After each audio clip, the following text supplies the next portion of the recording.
حضرت خالد بن ولید رضی اللہ تعالی عنہ کے انتقال کی خبر جب مدینہ منورہ پہنچی تو ہر گھر میں کوہرام مچ گیا۔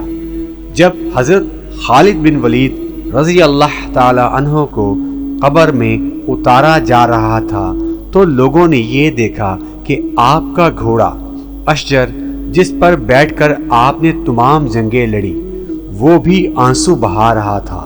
حضرت خالد بن ولید رضی اللہ تعالی عنہ کے ترکے میں صرف ہتھیار، تلواریں، خنجر اور نیزے تھے۔ ان ہتھیاروں کے علاوہ ایک غلام تھا جو ہمیشہ آپ کے ساتھ رہتا تھا۔ اللہ تعالیٰ کی یہ تلوار جس نے دو عظیم سلطنوں روم اور ایران کے چراغ بجھائے، وفات کے وقت ان کے پاس کچھ بھی نہ تھا۔ آپ نے جو کچھ بھی کمایا وہ اللہ کی راہ میں خرچ کر دیا، ساری زندگی میدان جنگ میں گزار دی۔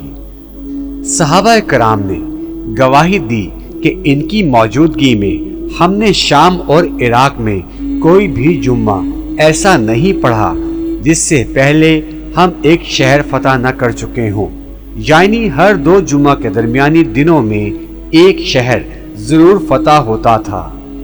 بڑے بڑے جلیل القدر صحابہ نے حضور اکرم حضرت محمد مصطفیٰ صلی اللہ تعالی علیہ وآلہ وسلم سے حضرت خالد بن ولید کے روحانی تعلق کی گواہی دی۔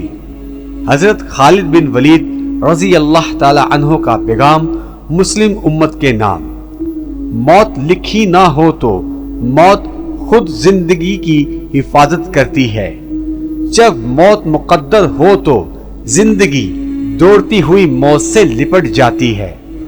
زندگی سے زیادہ کوئی نہیں جی سکتا اور موت سے پہلے کوئی مر نہیں سکتا۔